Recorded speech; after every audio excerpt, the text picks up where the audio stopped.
Dia 22 de outubro. São Teodoreto, sacerdote mártir. 362. Juliano, governador do Oriente, tio do imperador do mesmo nome, e como ele, apóstata. Soube que no tesouro da igreja principal de Antioquia existia grande número de vasos preciosíssimos de ouro e prata. Formou o plano de tirá-los de lá. Para consegui-lo com mais facilidade, baixou uma ordem segundo a qual todos os zeladores da igreja teriam de abandonar a cidade.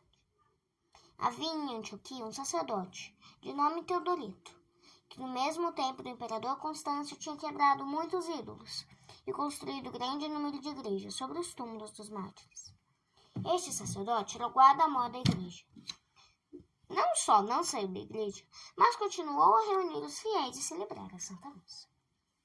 Juliano mandou prendê-lo e, mãos atadas às costas, conduziu-o à sua presença. Repreendeu-o rudemente por ter derrubado os antigos ídolos e construído igrejas. Teodoreto não negou o que tinha feito, mas lembrou Juliano o tempo em que este era cristão e o crime que se tinha feito culpado abandonando a religião. Juliano mostrou logo seu caráter diabólico, dando ordens para que Teodoreto fosse açoitado no rosto e nas plantas dos pés. Depois os algozes o amarraram em 4 postes, esticando-lhe os braços e as pernas com tanta força que quase os desarticularam. Juliano acompanhou essas torturas com ditos sarcásticos. O mártir, porém, exortou-o a que se convertesse e desse a honra a Jesus Cristo, por quem tudo foi feito. Não satisfeito com as ordens bárbaras que já tinha dado, Juliano mandou que Teodoreto fosse colocado sobre o cavalete. Vendo correr o sangue em grande abundância, disse ao mártir: "Pelo que vejo, não sentes dor." Teodoreto respondeu: "De fato, nada sinto, porque Deus está comigo." Juliano então ordenou aos algozes que lhe queimassem as carnes com tochas ardentes. Teodoreto, sofrendo horrivelmente, levantou os olhos para o céu, pedindo a Deus que glorificasse seu nome eternamente. No mesmo instante, os algozes caíram por terra, como mortos, tanto que o próprio Juliano se assustou.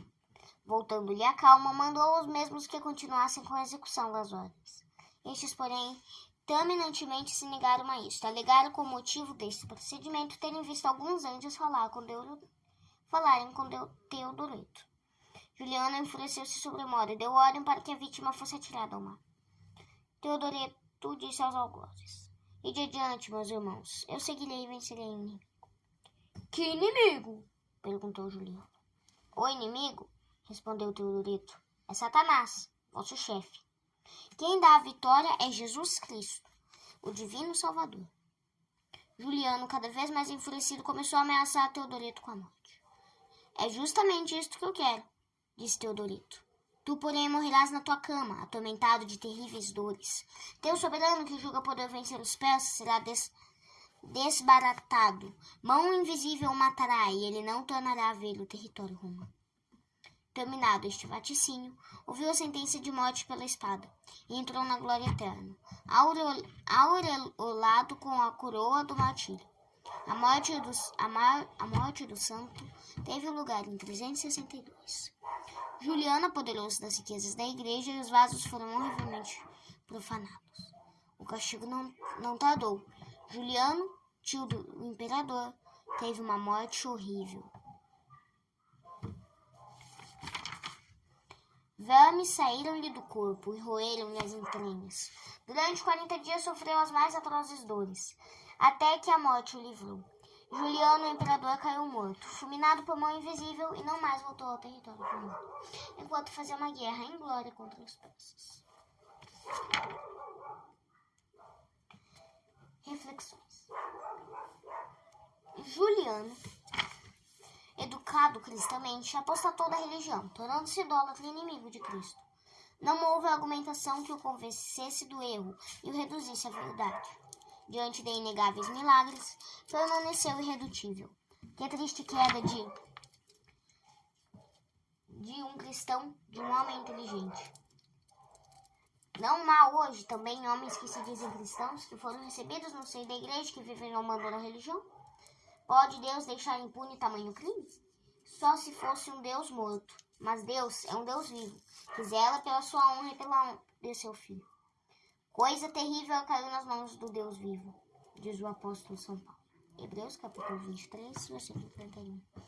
Caiu nas mãos de Deus vivo quer dizer ser entregue à sua justiça, quer dizer receber o castigo merecido, sem dizer sofrer sem consolo, sem auxílio, sem companhia das criaturas. Tristíssimo foi o fim dos dois Julianos. O ímpio terá um fim igualmente desolador. Quem não aceitar as minhas palavras, terá quem o julgue. A palavra que eu falei, julgá-lo-á no dia último. João, capítulo 12, versículo 41.